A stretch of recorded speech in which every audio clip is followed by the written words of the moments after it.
नमस्कार, मी पंजाब डक हवामान अभ्यासक मुक्काम पोस्ट गोळी धामणगाव तालुका शिरूर जिल्हा परभणी. मी आहे माझ्या शेतात 13 जूनची लागवड पेरणी केलेल्या शेतात आहे आणि 108 मध्य प्रदेशची पार्श्वनाथ कंपनीची ही सोयाबीन आहे. 108 नंबर आहे. 13 जूनचा प्लॉट आहे. तर सर्व शेतकऱ्याला या ठिकाणाहून अंदाज देणार आहे. सर्व शेतकऱ्याला सांगू इच्छितो की राज्यामध्ये आज आहे 20 जुलै.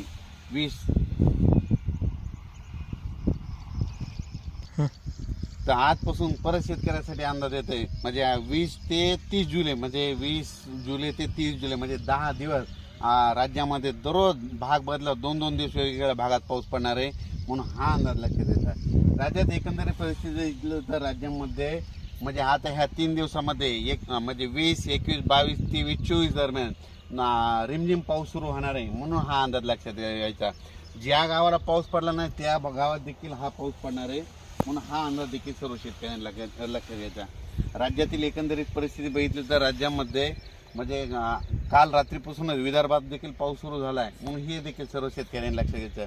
पण राज्यामध्ये आता हे मध्ये 3 दिवस रिमझिम पाऊस पडणार आहे. रिमझिम पाऊस पडतच काय होणार आहे, अचानक थोडा मोठा पाऊस वाढणार आहे. म्हणून हा अंदाज लक्षात घ्यायचा.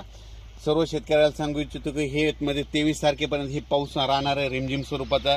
त्याच्यानंतर 25, 26, 27, 28, 29, 30 पर्यंत परत एकदा पाऊस राहणार आहे. म्हणून हा अंदाज लक्षात घ्यायचा.